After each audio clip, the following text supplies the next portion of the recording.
perasaan hati kalian sekarang sedang dirasakan? Amalia lupa? Hadir ya? Perasaan hatinya apa?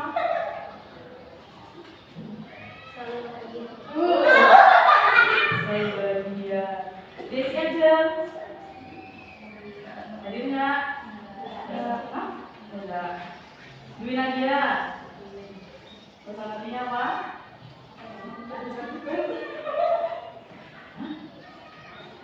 Bahagia lah. Oh, bahagia. Masih ingat kemarin kita belajar apa? Ingat nggak? Masa Orde Baru. Soeharto itu diangkat berapa tahun sih? 30 tahun. Partainya apa? Di sini Bang menjelaskan tujuan dan manfaat pembelajaran. Yang pertama, selama mengamati video, nanti Ibu kasih video yang akan disajikan oleh guru siswa diharapkan mampu mengidentifikasi masa akhir Orde Baru. Yang kedua, setelah membaca literasi, diharapkan mampu menganalisis krisis multidimensional pada awal reformasi. Yang ketiga, siswa diharapkan mampu mendeskripsikan tuntutan reformasi. Yang keempat, diharapkan mampu menganalisis peran mahasiswa dalam menuntut reformasi. Kemudian manfaat pembelajarannya adalah mengetahui krisis yang terjadi pada awal reformasi. Yang kedua, mampu menganalisis peran mahasiswa dalam menuntut reformasi. Dan yang terakhir, mampu mengidentifikasi akhir masa Orde Baru. Kemarin sudah awal Orde Baru, sekarang masa akhir Orde Baru. Setelah Orde Baru nanti kita masuk ke masa reformasi. Masih ingat presiden reformasi yang pertama siapa? Siapa? Wakilnya Soeharto siapa yang lahir? Yang DJ Baharudin Yusuf Habibie. Nih, runtuhnya pemerintahan Soeharto pada tanggal 21 Mei 1998 disertai dengan tuntutan demokratisasi di segala bidang serta tuntutan untuk menindak tegas para pelaku pelanggaran hak asasi manusia yang telah menjadi perubahan di Indonesia berlangsung dengan akselerasi yang sangat cepat dan dinamis. Situasi ini menuntut bangsa Indonesia untuk berusaha mengatasi kemelut sejarahnya dalam arus utama perubahan besar yang terus bergulir melalui agenda reformasi. Ada 6 tuntutan yang digaungkan oleh mahasiswa. Yang pertama, tegakkan supremasi hukum. Yang kedua, pemberantasan KKN, korupsi, kolusi, dan nepotisme. Yang ketiga, adili Soeharto dan kroni-kroninya. Yang keempat, amandemen UUD 1945 atau menggunakan kembali UUD 1945 secara murni. Yang kelima, cabut duit fungsi ABRI. Masih ingat duit fungsi ABRI kemarin? ABRI tidak hanya sebagai pertahanan negara, tapi bertugas juga dalam politik. Yang terakhir, otonomi daerah. Satu daerah itu diminta untuk membangun daerahnya sendiri. Ada yang tanya nggak? Pada masa reformasi itu masih sekitar sama Masa reformasi? masih sekitar masa Pers pada masa reformasi itu sudah mulai dibebaskan. Jadi tidak ada lagi yang kalau misalnya memberitakan keburukan dari pemerintahan itu tidak ada lagi pemutusan atau pencegahan. Jadi dibebaskan. Untuk pemerintahan kalau masanya Soeharto itu kan dia dicegah jangan sampai memberitakan pemerintahan yang buruk. Jadi yang buruk saja. Kalau masanya reformasi itu dibebaskan. Kita lanjut ke nonton video ya.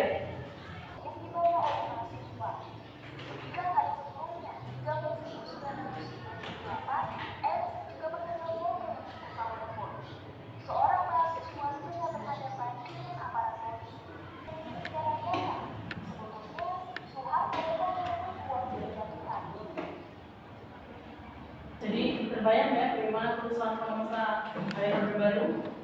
budaya. Alhamdulillah. Tidak nonton lagi gitu. Ini ibu mau bagi kalian menjadi 3 kelompok.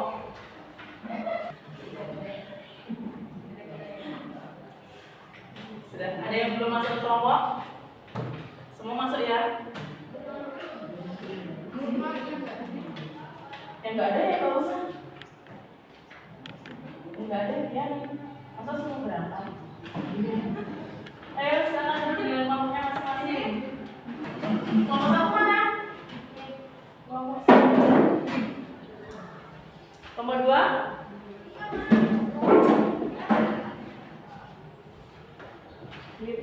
Tiga. Oh di situ, sini gabung sama temannya loh. Sini sebelah sini, kalau mau di sini sebelah sini.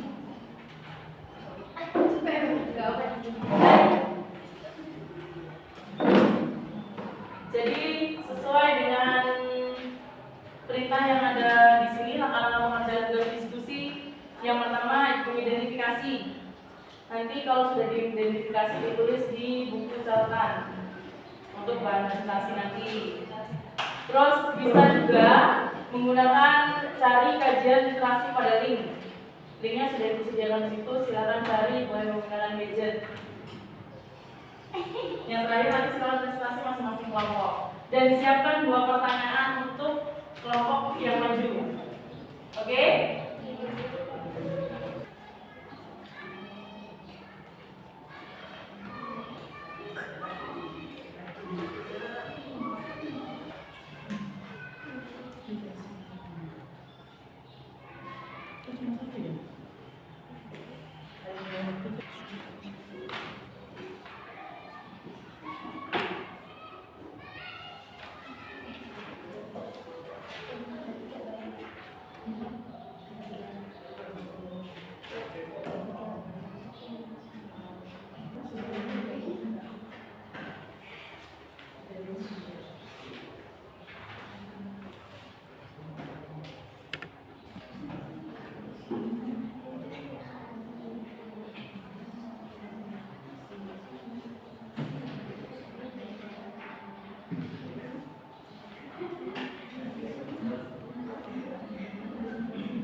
Oh iya, nulis sendiri baca sendiri.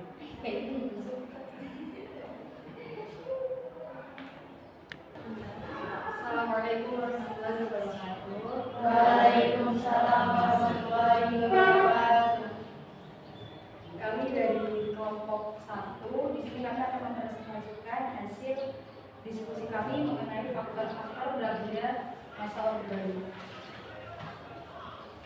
Ada beberapa faktor yang menyebabkan runtuhnya kekuasaan Orde Baru di bawah kepemimpinan Soeharto, antara lain krisis ekonomi dan moneter. Dari pemerintahan Orde Baru ini yaitu karena tingginya tingkat KKN atau kolusi dan nepotisme di dalam pemerintahan dan membengkaknya angka hutang luar negeri.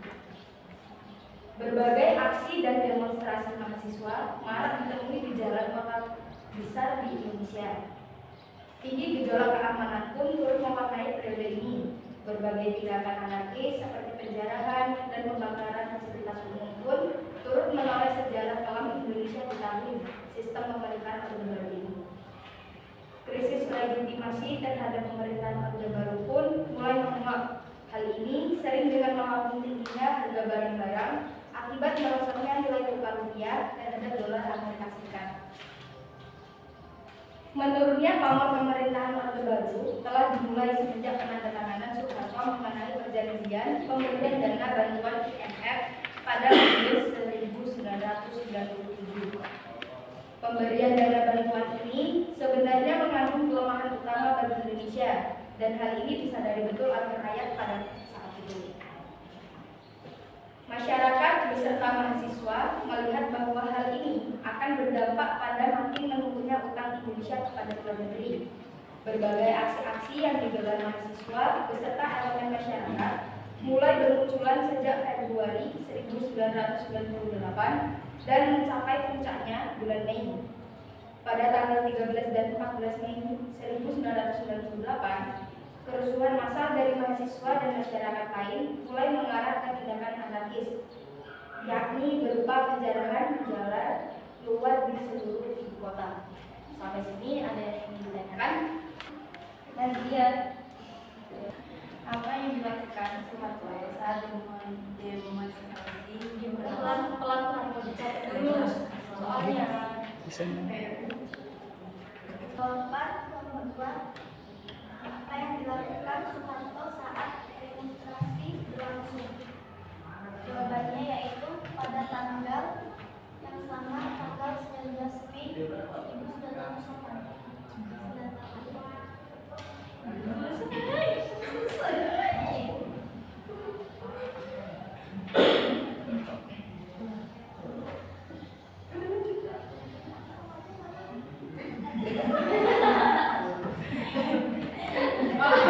Agak konslet.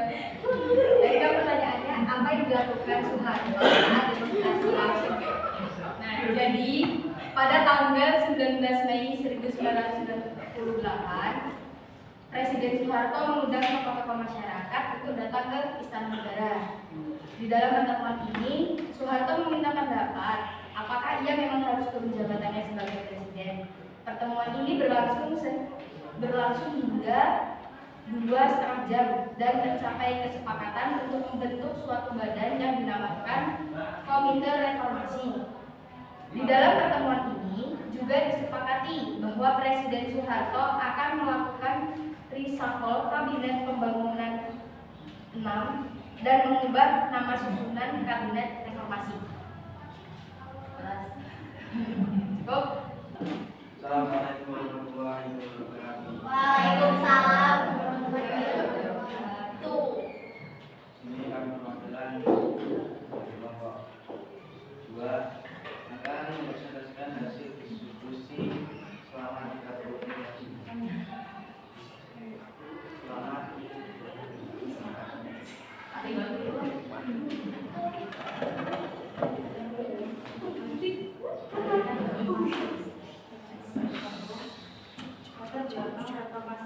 Reformasi merupakan suatu gerakan yang menjadi ajang perubahan kehidupan bermasyarakat, berbangsa, dan bernegara ke arah yang lebih baik secara konstitusional. Artinya, adanya perubahan kehidupan dalam lembaga politik, ekonomi, hukum, sosial, dan budaya yang lebih baik, demokratis berdasarkan prinsip kebebasan, kesamaan, dan persaudaraan.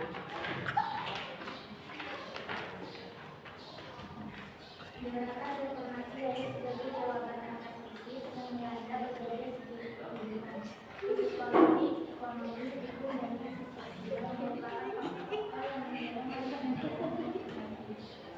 Reformasi pada sebagai gerakan yang untuk kita waspadai dan karena itu kami seluruh rakyat Indonesia memiliki sikapnya masing-masing.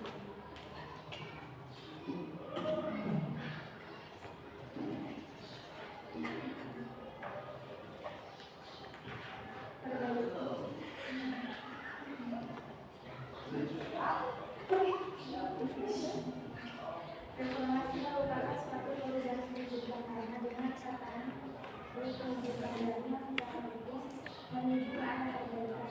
Gerakan reformasi yang terjadi di Indonesia pada tahun 1998 merupakan suatu gerakan untuk menghadapi pemikiran keadilan dan perubahan yang sangat kebaikan dalam demokrasi sosial ekonomi dan politik. Jadi presentasi kami tadi mungkin ada yang mau menanyakan. Baik. Ada yang mau tanya enggak? Nomor 3 Bu. Nomor 3 dulu. Kita makan ya. Kayaknya berbobot banget. Berbobot. Ya, silakan. Soal yang dijawab. Pelan-pelan aja. Aman.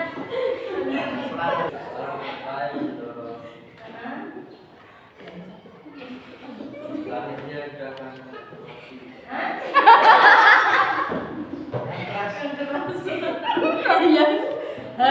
Selanjutnya gerakan reformasi. Apa yang menyebabkan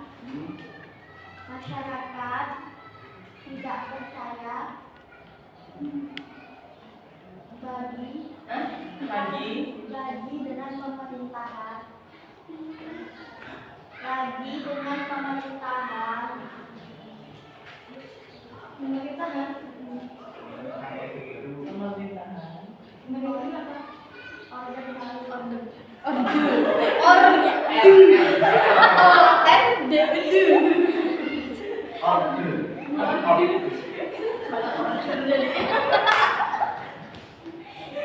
Pertanyaan dari kelompok 1.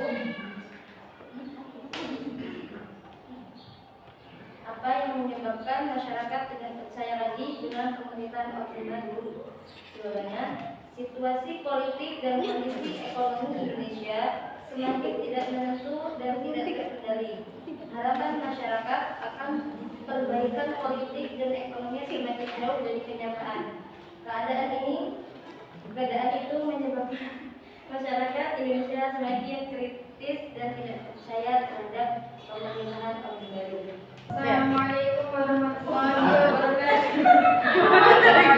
Waalaikumsalam warahmatullahi wabarakatuh. Berdirinya kami ini akan mempresentasikan hasil bekerja kami.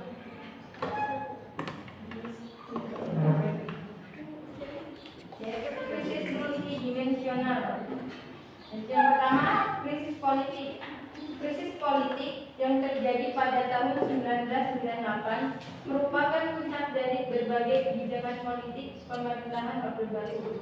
Berbagai kebijakan politik yang dikeluarkan pemerintahan Orde Baru selalu dengan alasan dalam kerangka pelaksanaan demokrasi Pancasila. Namun, yang sebenarnya terjadi adalah dalam rangka mempertahankan kekuasaan Presiden Soeharto dan kawan-kawannya.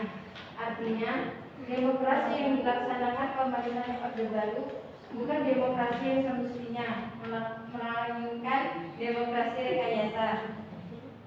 Dengan demikian, yang terjadi bukan demokrasi yang berarti dari, oleh, dan untuk rakyat, melainkan demokrasi yang berarti dari, oleh, dan untuk penguasa. Pada masa Orde Baru, kehidupan politik sangat represif, yaitu adanya tekanan yang kuat dari pemerintah terhadap posisi atau orang-orang yang berpikir kritis. Ada yang ingin ditanyakan dari kelompok-kelompok apa?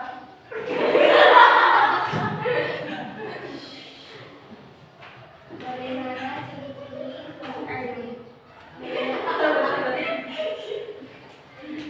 Bagaimana ciri-ciri kehidupan politik yang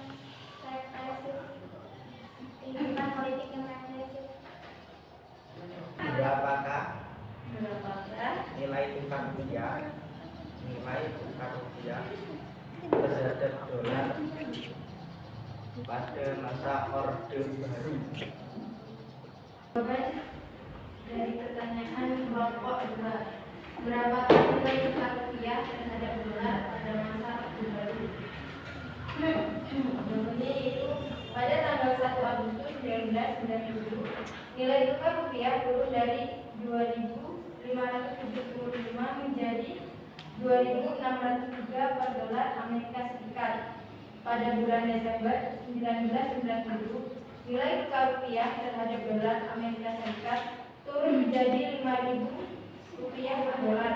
Bahkan pada bulan Maret 1998 nilai tukar rupiah terus melemah dan mencapai titik terendah yaitu 14.000 rupiah per dolar. Jadi dalam peristiwa akhir masa pemerintahan Orde Baru yang kemudian masuk ke masa reformasi, kesimpulan yang bisa diambil apa sih? Dari sekian banyaknya peristiwa, sekian banyaknya kerusuhan,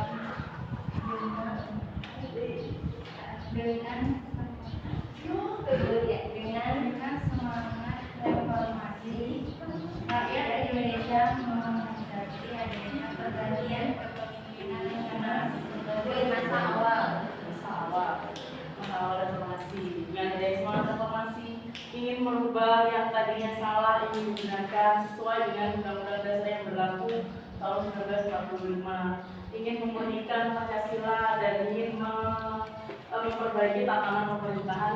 Sampai sini ada yang mau tanya? Ya. Terakhir, quotes of the day. Kata-kata hari ini. Kata-kata hari ini.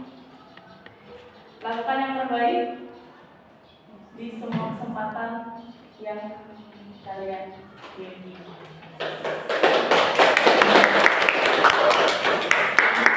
Ada, jadi lakukanlah yang terbaik. Jangan bermalas-malasan untuk dari selanjutnya, supaya nanti lebih baik lagi.